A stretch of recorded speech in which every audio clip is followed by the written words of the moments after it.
Barr fight. Let's play Hardball.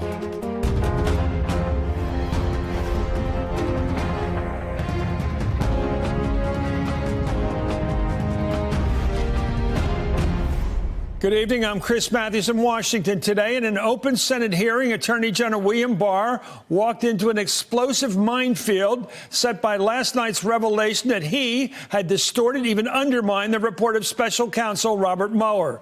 Now, perhaps because of it, the Attorney General is backing out of his scheduled testimony tomorrow before the House Judiciary Committee. Barr had been refusing to take questions from lawyers on the committee's staff, and now he's refusing to comply with a subpoena for the full Mueller report. Here's Chairman Jerry Nadler on those developments just moments ago. Attorney General Barr has just informed us that he will not attend tomorrow's hearing. I understand why he wants to avoid that kind of scrutiny, but when push comes to shove, the administration cannot dictate the terms of our hearing in our hearing room. The Department of Justice has also told us that they will not comply with our subpoena for the full unredacted Mueller report, a subpoena that was returnable today. Compliance with congressional subpoenas is not optional, and if good faith negotiations don't result in a pledge of compliance in the next day or two, the next step is seeking a contempt citation against the Attorney General.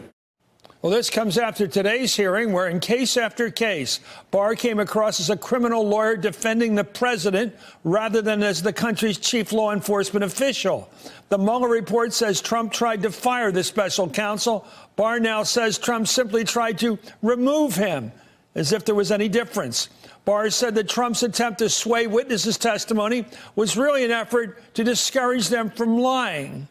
However, the hearing reached its explosive climax when Barr's admission that he had not looked at the evidence before overriding Mueller's verdict that the president could not be exonerated. Here's the Attorney General in a dramatic exchange with Senator Kamala Harris. Or anyone at the White House ever asked or suggested that you open an investigation of anyone? Yes or no, please, sir? The president or anybody else? Seems you would remember something like that and be able to tell us. Yeah, but I'm trying to grapple with the word suggest. I mean, there have been discussions of matters out there that they have not asked me to open an investigation, but Perhaps they've suggested? I don't know. I wouldn't say suggest. Hinted? I don't know. Inferred? You don't know. Okay. While Barr was masterful in obfuscating the facts throughout his performance today, Senator Harris managed to nail him down. In another revealing exchange, the Attorney General could not or would not say whether anyone at the White House had ever asked him, implicitly or otherwise, to open any new investigations. I think we just saw that tape. Let's catch this one. In reaching your conclusion, did you personally review all of the underlying evidence? No, we took and accepted. Did Mr. Rosenstein? No, we accepted the statements in the report as the factual record. Did anyone in your executive office review the evidence supporting the report? No. No. Yet you represented to the American public that the evidence was not, quote, sufficient to support an obstruction of justice offense. The evidence presented in the report. I think you've made it clear that you've not looked at the evidence. We can move on. Well, soon after those exchanges with Barr, Senator Harris tweeted, "What I just saw from the Attorney General is unacceptable. Barr must resign now." In doing so, she joins a growing chorus of Democrats calling for the Attorney General to step down from office. Senator Kamala Harris of California joins me now. She sits, of course, on the Senate Judiciary Committee and is a candidate for president in 2020. Senator, an amazing performance today. I think a couple points that come to mind for news, however. You're calling now for his resignation. What was it that broke you on to that conclusion? Well, it's a culmination of things, Chris. It is, I mean, from the beginning, I was part of the Judiciary Committee hearings to decide whether or not he should be Attorney General, the confirmation hearings. I voted against him because I thought he was less than candid at that point.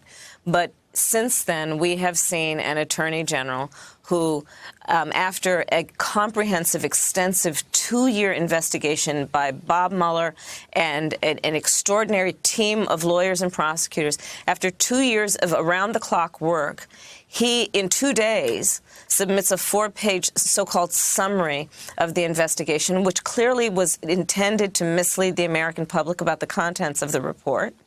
And then he does a press conference, again, reinforcing his biased, and it's clear he is biased, his biased interpretation of not only the evidence, which now we know he did not review, but his biased interpretation of the meaning of what had been gathered in the report, and his biased view of the intent of the actors who were the subject of the investigation. And then he today admitted again that he did not review the evidence. And I'm going to tell you something, Chris, as a former prosecutor. When you are talking about the Attorney General of the United States, who is presented with the responsibility and the duty to represent the people of the United States in a system of justice, on a question of whether the President of the United States obstructed justice, I think it is reasonable that the American public should expect that before that Attorney General speaks, he would have firsthand knowledge of the evidence before he speaks and utters a word about whether or not he is going to charge a crime.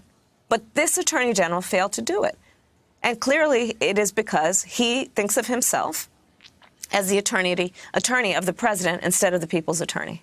And I think that's disqualifying. Just to put a sharp point on it, it seems to me that he overruled Mueller. He said basically, he can't exonerate the president on obstruction. I'll do it.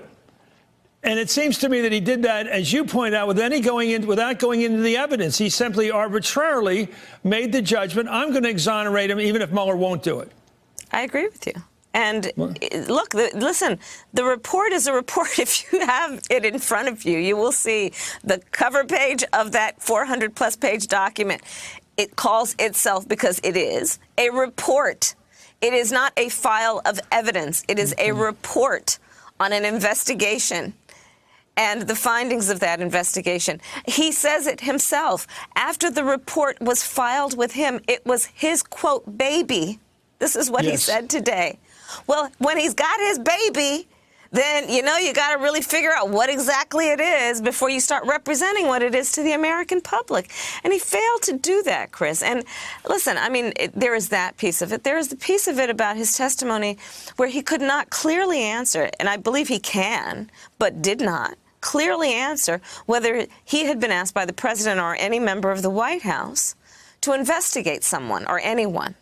Well, if this is his baby, then who is the daddy? Because I get the sense watching this. Yeah, I mean this.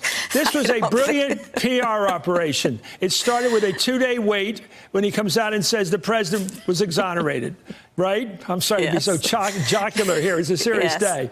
And then he lets it marinate, gesticulate for whatever, gestate for 4 weeks. And then he comes out and has a press conference that morning. And puts the spin on it that morning. It seemed to be a lot of... Do you think the president's been directing this choreography? I have no way of knowing that. But what I do know is that I do know what I've seen in the Attorney General. And what I have seen is someone who clearly does not have the people in mind as his first priority or his first, or for whom he should have the ultimate and the most important duty. I think he feels a great sense of duty to this president, but does not clearly feel the same sense of responsibility to the American people. And we can't, you know, Chris, as you mentioned, I'm traveling the country. I'm meeting a lot of people who are feeling a great sense of distrust in our government, its institutions, and leaders. And when you have the person who is responsible for being the highest official in our land around our system of justice, presenting himself and conducting himself in this way, it compromises the integrity of our entire system of justice. And let's be clear, there are people in America every day who are walking into courthouses, be it state or federal courthouse, who are being prosecuted and convicted on evidence less than the evidence in this report. And so this is also a statement about the integrity of our system overall. And I think that what we have seen is that General Barr is not contributing to anyone's confidence in the integrity of this justice system. Is he upholding his oath to the Constitution as you watch him? Well, he has a duty to uphold the Constitution of the United States, and I think that certainly we can call into question whether if that is his primary duty in terms of what he thinks of his job. I thought you were very strong today, so I want to know how far you're going to go. Do you think he should be impeached? I think that we should take it one step at a time, but I do think he should resign, and I do believe, Chris, that he intentionally mischaracterized the report. I believe he intentionally is misleading Congress and the United States Congress that has an independent responsibility as a co-equal branch of government to have oversight, to determine the integrity of this system. And I think he has failed to convince the United States Congress that he has conducted himself with integrity. Hey there, I'm Chris Hayes from MSNBC. Thanks for watching MSNBC on YouTube. If you want to keep up to date with the videos we're putting out, you can click subscribe just below me or click over on this list to see lots of other great videos.